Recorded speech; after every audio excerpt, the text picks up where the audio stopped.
Morning, students. How are you? I hope that you will be well, fine. आज का rules है, topic से worms rule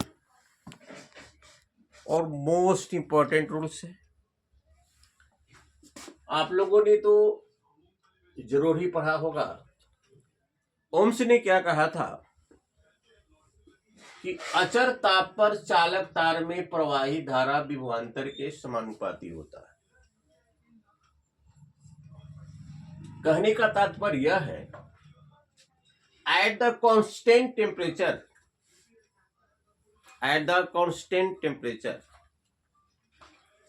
fluidity of the currents, quantity of the fluidity of the currents is the direct proportions to the potential difference. उसने इसको साबित करके दिखाया, लेकिन ध्यान यह देना है कि अगर टेम्परेचर कांस्टेंट रहेगा तो रेसिस्टेंस कांस्टेंट रहेगा, टेम्परेचर बढ़ेगा तो रेसिस्टेंस बढ़ेगा, टेम्परेचर घटेगा तो रेसिस्टेंस घटेगा। इसमें सबसे बड़ा मेन फैक्टर है टेम्परेचर। तो हम लोग इसको कैसे लिखेंगे?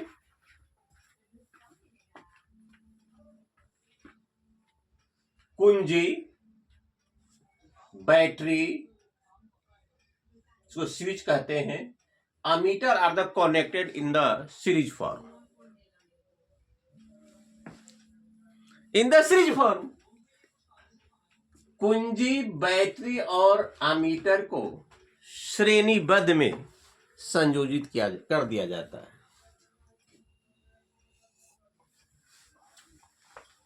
Voltmeter and the resistance are the connected in the parallel form. प्रतिरोध और वोल्टमीटर को समांतरबद्ध में व्यवस्थित कर दिया जाता है। After then switch is the on, इसके बाद स्विच को ऑन किया जाता है।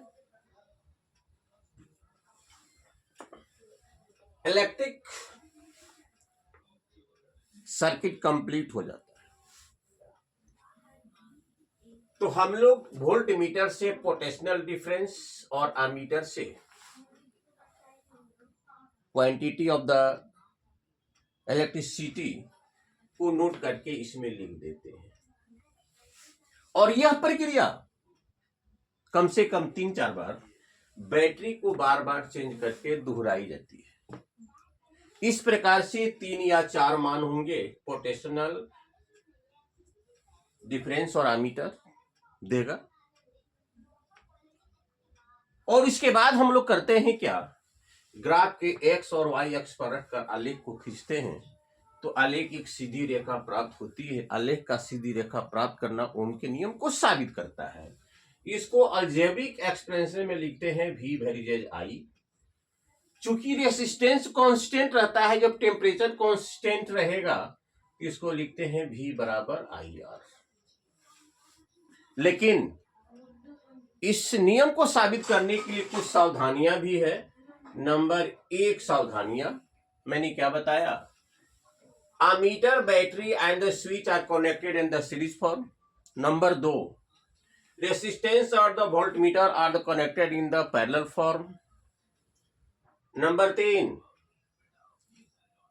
Temperature must be constant from the initial stage and the final stage in the experiment process। जब हम एक्सपेरिमेंट स्टार्ट करेंगे तो टेम्परेचर को कांस्टेंट रखना होगा, क्योंकि रेसिस्टेंस का एक बहुत बड़ा फैक्टर है। यह है, टेम्परेचर बढ़ता है तो रेसिस्टेंस बढ़ता है, टेम्परेचर घटता है तो रेसिस्टेंस घटता है। Resistance varies to the length, लंबाई बढ़ेगा तो रेसिस्टेंस बढ़ेगा, लंबाई घटेगा तो रेसिस्टेंस घटेगा।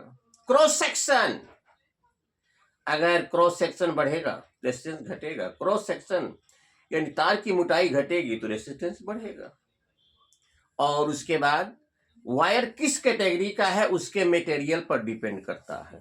तो डियर स्टूडेंट्स, एक बार मैं और बता देता हूं 2 मिनट में ओम का नियम क्या कहा था। ओम ने क्या कहा था, अचर ताप पर चालक तार में प्रवाही धारा विभवांतर के समानुपाती होती है। ओम ने साबित करने के लिए कुंजी, बैटरी और अमीटर को श्रेणी क्रम में, वोल्ट मीटर और प्रतिरोध को समांतरबद्ध में व्यवस्थित करने के बाद स्विच को ऑन किया और करने के बाद उसने अमीटर और वोल्ट मीटर से मान को प्राप्त किया। ये प्रक्रिया 3-4 बार बैटरी को चेंज करके दोहराया जाता है। 3-4 मान आपके दोनों प्राप्त होते हैं, ग्राफ पर रखते हैं, ग्राफ एक सीधी रेखा प्राप्त देता है। लेकिन ध्यान यह देना है कि बैटरी का मान हाई भी नहीं होना चाहिए,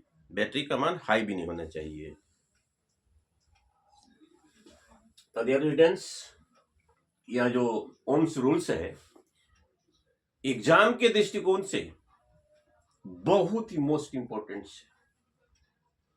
आप इस वीडियो को जहां तक हो सके बार बार मेनी टाइम्स रिपीट करेंगे, अपने क्लासमेट को भेजेंगे, खुद भी सेल्फ स्टडी करेंगे और परीक्षा में देगा तो इसे लिख भी डालेंगे।